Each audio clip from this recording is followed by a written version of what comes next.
നമസ്കാരം. സെൻട്രൽ മാഗസിൻ്റെ പുതിയ ലക്കത്തിലേക്ക് എല്ലാവർക്കും ഒരിക്കൽ കൂടി സ്വാഗതം.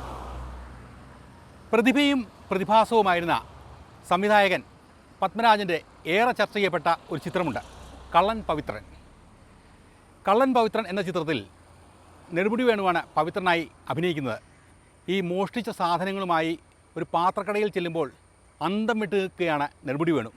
അങ്ങനെ അന്തം വിട്ട് നിൽക്കുന്ന ഒരു അനുഭവം ഞങ്ങളുടെ ആലപ്പുഴ റിപ്പോർട്ടർ അജയ്നാഥിനുമുണ്ടായി. മുഹമ്മയിലെ ഒരു പോലീസുകാരൻ്റെ വീട്ടിൽ ചെന്ന് കയറിയപ്പോൾ അവിടെ വീട്ടിൽ ഒരു മുറിയിൽ വിവിധ തരത്തിലുള്ള നിരവധി റേഡിയോകൾ, നൂറുകണക്കിന് റേഡിയോകൾ നിരത്തി വച്ചിരിക്കുന്നു. നമുക്കറിയാമല്ലോ, ഈ ടെലിവിഷനും ഇൻ്റർനെറ്റും ഒക്കെ വരുന്നതിന് മുമ്പ് വീട്ടിലെ സൂപ്പർ സ്റ്റാർ ആയിരുന്നു റേഡിയോ. ആ റേഡിയോ വിശേഷങ്ങളിലേക്ക്.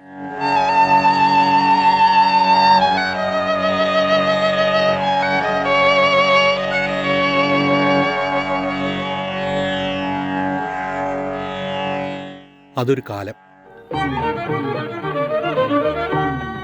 പ്രഭാതഭേരി.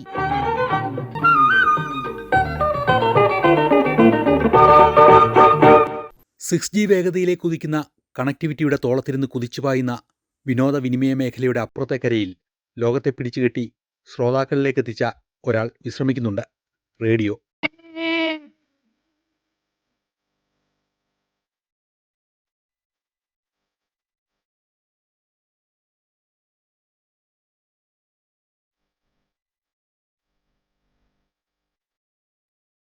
ആകാശവാണി മലയാളിക്ക് ഇന്ന് ഗൃഹാതുരത്വം മയങ്ങുന്ന ഓർമ്മയാണ് വയലും വീടും, യുവവാണി, കൗതുക വാർത്തകൾ, സംസ്കൃത വാർത്തകൾ, സിനിമാ ശബ്ദരേഖകൾ, നാടകങ്ങൾ, രഞ്ജിനി. സാദരം എന്ന ചിത്രത്തിനു വേണ്ടി സ്വർണലത പാടിയ ഗാനത്തോടുകൂടി ഇന്നത്തെ രഞ്ജിനി സമാപിക്കുന്നു.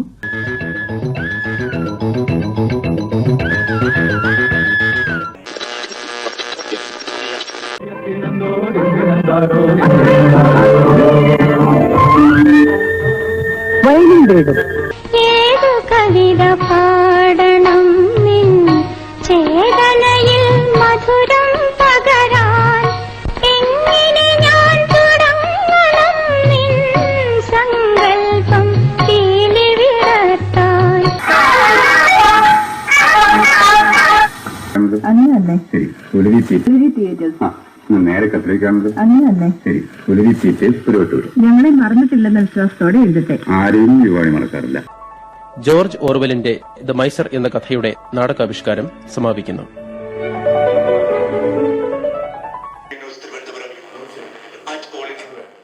അല്പം ഞരക്കത്തോടും സ്വല്പം അവ്യക്തതയോടുമാണെങ്കിലും വെള്ളം ചേർക്കാതെ വസ്തുതകൾ മാത്രം പറഞ്ഞിരുന്ന റേഡിയോ വാർത്താകാലത്തിൻ്റെ ഗരിമ നിലനിർത്താൻ കാലത്തിൻ്റെ വേഗത ഒപ്പമുണ്ടെങ്കിലും മാധ്യമലോകം കിതയ്ക്കുന്നുണ്ട്.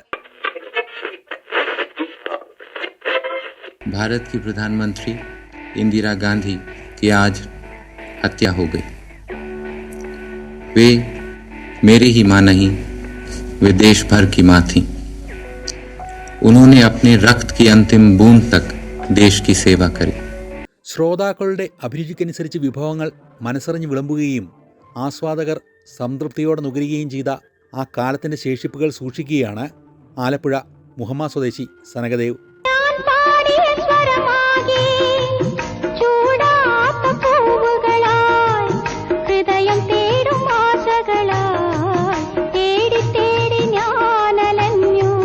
അത് അച്ഛന് പാട്ടിനോട് ഇഷ്ടമായിരുന്നു. അപ്പം യേശുദാസിൻ്റെ അദ്ദേഹത്തിൻ്റെ പാട്ട് സീസണലായിട്ടുള്ള ഇറങ്ങിയ എല്ലാ പാട്ടും, മധുരഗീതങ്ങൾ, ഗീതാഞ്ജലി, അതുപോലെ തന്നെ ക്രിസ്തീയ വ്യക്തിയാനങ്ങൾ, എല്ലാ ഓണപ്പാട്ട്, ഇതെല്ലാം അച്ഛൻ വായിക്കുമായിരുന്നു. അപ്പോൾ അങ്ങനെ പാട്ടിനോട് ഇഷ്ടമാണ്. പിന്നീട് അത് ടേപ്പ് റെക്കോർഡറായി.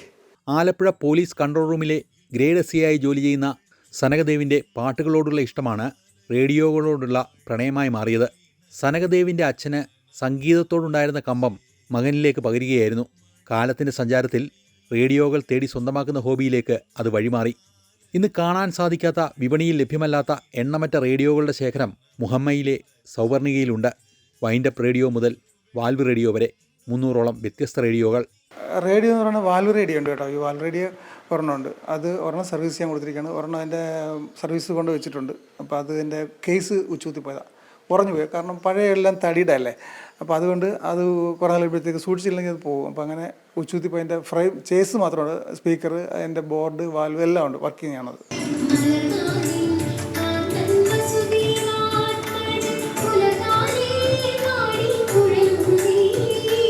അക്കായി ഉണ്ട്, ഷാർപ്പുണ്ട്, പാനാസോണിക് ഉണ്ട്, JVC ഉണ്ട്, BPL സാനിയുണ്ട്, പയനീർ ഉണ്ട്, ഷാർപ്പുണ്ട്, സോണി ഉണ്ട്, ഫിലിപ്സ് ഉണ്ട്, മർഫി ഉണ്ട്, ബുഷ് ഉണ്ട്, നക്പൽ എന്ന് പറഞ്ഞാൽ അങ്ങനെ ഒരു കമ്പനിയുടെ ഒരു ചേറ്റ് പഴയ ഒരു മോഡൽ റേഡിയോ ഉണ്ട്. വാങ്ങിക്കൂട്ടിയതും സുഹൃത്തുക്കൾ സമ്മാനിച്ചതും ശേഖരിച്ചതുമെല്ലാം ഈ കൂട്ടത്തിലുണ്ട്. ഇത് ബാറ്ററി വേണ്ട, ബാറ്ററി ഇതിനകത്തുണ്ട്, പക്ഷേ എന്നാലും ബാറ്ററി ഇല്ലെങ്കിലും വർക്ക് ചെയ്യും. അപ്പോൾ ഇത് വൈൻഡപ്പ് റേഡിയോ എന്ന് പറയും. ഇതുള്ള വൈൻഡപ്പ് റേഡിയോ എന്ന് വെച്ചാൽ നമ്മൾ ഈ ക്ലോക്ക് ടൈറ്റ് ചെയ്യുന്നത് ടൈറ്റ് ചെയ്യും. അങ്ങനെ ഈ സ്പ്രിങ് ടൈറ്റ് ആയി കഴിയുമ്പോഴത്തേക്ക് ഇതിനകത്തൊരു ഡൈനാമോ ഉണ്ട്. സ്പ്രിങ് ലൂസാകുന്നതനുസരിച്ച് ആ ഡൈനാമോ കറങ്ങി അതിനകത്ത് നിന്ന് കറണ്ട് വന്നിട്ട് അത് വെച്ച് പ്ലേ ആവും റേഡിയോ. കേടുപാടുകൾ സംഭവിച്ച റേഡിയോ ആണെങ്കിലും കണ്ണിൽപ്പെട്ടാൽ സനകദേവ് അതിനെ കൂടെ കൂട്ടും. ചെറിയ തകരാറുകൾ തന്നെ പരിഹരിക്കാൻ കഴിയാത്ത തകരാറുകൾക്ക് വിദഗ്ധ സഹായം തേടും. ഒന്നാമത്തെ ടെക്നീഷ്യന്മാരെ കുറവാണ്. കാരണം ഇത്രയും മെനക്കെട്ട് നമ്മളിപ്പോഴത്തെ ഈ കമ്പ്യൂട്ടർ ഡിജിറ്റൽ പോലെ അല്ല.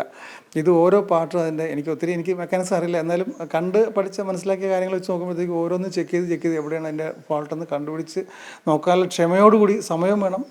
അങ്ങനെയുള്ള ആൾക്കാർ വളരെ കുറവാണ്. എൻ്റെ അടുത്തൊരു വിജയജനുണ്ട്, പുള്ളിയാണ് ഇങ്ങനെ റെഡിയാക്കി തരുന്നത്. റേഡിയോയോടുള്ള ഈ സ്നേഹം ഇലക്ട്രോണിക്സിൽ ഈ പോലീസുകാരനെ കൊണ്ടെത്തിച്ചു. ഷാർപ്പിൻ്റെ CD റൈറ്ററാണ്. ഇപ്പോൾ ഇതിൽ പ്രത്യേകത വെച്ചാൽ നമ്മൾ ഇതിനകത്തൊരു ഹാർഡ് ഡിസ്ക് ഉണ്ട്, കമ്പ്യൂട്ടർ പോലെ തന്നെ ഹാർഡ് ഡിസ്ക് ഉണ്ട്. അതിനകത്ത് നമ്മൾ VCRൽ നിന്നോ അല്ലെങ്കിൽ വേറെ ഏതെങ്കിലും ഇതിനകത്തേക്ക് വീഡിയോ കൊടുത്തു കഴിഞ്ഞാൽ ആ ഹാർഡ് ഡിസ്കിലേക്ക് നമ്മൾ കോപ്പി ചെയ്യാം, റെക്കോർഡ് ചെയ്യാം. അത് കഴിഞ്ഞിട്ട് ഇതിനകത്ത് CD ഇട്ട് കഴിഞ്ഞാൽ CDയിലേക്ക് ഹാർഡ് കോപ്പി ഇതിനകത്തേക്ക് നമുക്ക് റൈറ്റ് ചെയ്യാം, കോപ്പി എടുക്കാം. ഈ കാണുന്ന റേഡിയോ ശേഖരത്തിലേക്ക് ആദ്യം കടക്കുന്നയാൾക്ക് അമ്പരപ്പും അത്ഭുതവും ഒരുപോലെ അനുഭവപ്പെടും. Sony, Akai, Panasonic, Bush, Philips, Murphy തുടങ്ങി പ്രമുഖ കമ്പനികളുടെ എല്ലാം ഉൽപ്പന്നങ്ങൾ തലയെടുപ്പോടെ ഷെൽഫുകളിലുണ്ട്. സ്വിച്ച് അമർത്തിയാൽ പഴയകാല ഓർമ്മകളുടെ തിരയിളക്കം. അത് ശബ്ദവീജികളായി മുറിയിൽ നിറയും.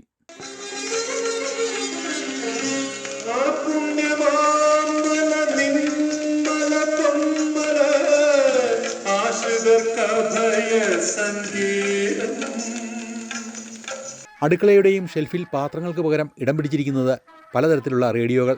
പാട്ടുകൾ മികച്ച ശബ്ദത്തിൽ റെക്കോർഡ് ചെയ്യാൻ ചലച്ചിത്ര മേഖലയിൽ ഉപയോഗിച്ചിരുന്ന റെക്കോർഡറുകൾ പലതും ലഭിച്ചത് മട്ടാഞ്ചേരിയിൽ നിന്ന്. ഇത് ഫോട്ടോ വെച്ച് ഇന്ന് കിട്ടിയതാണ് എനിക്ക്. ഇത് വളരെ ഒരു റയർ കളക്ഷൻ. 14 കിലോ ഉണ്ട്. ഇത് 14.5 കിലോ ഉണ്ട്. ഇത് എനിക്ക് അവൻ പറഞ്ഞത് 440 രൂപയാണെന്ന് പറഞ്ഞു. എൻ്റെ കയ്യിൽ എനിക്ക് അന്ന് അറിയില്ലായിരുന്നു, പക്ഷേ എനിക്ക് സംഭവം സൂപ്പറാണെന്ന് എനിക്ക് മനസ്സിലായി. അന്നേരം തന്നെ എടുത്തുകൊണ്ട് പോന്നു. അങ്ങനെ ഇത് അവന് 100 രൂപ അവന് കൂടുതൽ എടുത്തുകൊണ്ട് പോകുന്നത്. ഇവിടെ വന്നപ്പോഴത്തേക്കാണ് എൻ്റെ വില മനസ്സിലായതും. അത്രയ്ക്ക് ഇത് സ്പീക്കർ പ്രൊട്ടക്ഷൻ ഉള്ളതാണ്. അക്കായുടെ ഒരു 4 കൂടുതൽ സ്പീക്കർ കൊടുക്കുക അതിൽ. അതുപോലെ ഇതാണ് 4 VU മീറ്റർ ഉണ്ട് ഇതിനകത്ത്. ഇപ്പോൾ ഇത് കംപ്ലൈൻറ്റ് ഇട്ടിരിക്കുന്നത്, ഇത് ഓണാക്കി കഴിഞ്ഞാൽ കട്ടായി പോകും. 4 VU മീറ്റർ ഉണ്ട്. കൂടാതെ അവിടെ ഒരു VU മീറ്റർ കൂടി ഉണ്ട്. അത് സ്റ്റേഷൻ കറക്റ്റ് ചെയ്യുന്നതിൻ്റെ VU മീറ്റർ. പിന്നെ FM ഉണ്ട്. ഒരുപാട് ഓപ്ഷൻസ് ഉണ്ട് ഇതിനകത്ത്. റേഡിയോകൾക്കൊപ്പം 1000-ഓളം വരുന്ന പഴയ ടേപ്പ് റെക്കോർഡർ കാസറ്റുകളുടെ ശേഖരവും ഇവിടെയുണ്ട്. 100 വർഷങ്ങൾക്ക് മുമ്പ് ചെറിയ രീതിയിൽ വാർത്തകൾ സംപ്രേഷണം ചെയ്തും ആഴ്ചയിൽ കുറച്ച് സമയം മുൻകൂട്ടി റെക്കോർഡ് ചെയ്ത സംഗീത കച്ചേരികൾ കേൾപ്പിച്ചുമായിരുന്നു ആദ്യകാലത്തെ റേഡിയോ പ്രക്ഷേപണം. പിന്നീട് രാജ്യത്തെ പ്രധാന വാർത്താ വിനിമയോപാധിയായി റേഡിയോ മാറുകയായിരുന്നു. ആകാശവാണി വാർത്തകൾ വായിക്കുന്നത് ഗോപൻ. പ്രധാനമന്ത്രി ശ്രീമതി ഇന്ദിരാഗാന്ധി നിര്യാതയായ വിവരം ഞങ്ങൾ വ്യസനസമേതം അറിയിക്കുന്നു. നമ്പർ 1 സഫ്ദർജംഗ് റോഡിലെ തന്റെ ഔദ്യോഗിക വസതിയിൽ സ്വന്തം അംഗരക്ഷകരിലൊരാളുടെ വെടിയേൽക്കുകയായിരുന്നു. ഉടൻ തന്നെ ആശുപത്രിയിൽ എത്തിച്ചെങ്കിലും മണിക്കൂറുകളോളം ശ്രമിച്ചിട്ടും ജീവൻ രക്ഷിക്കാനായില്ല.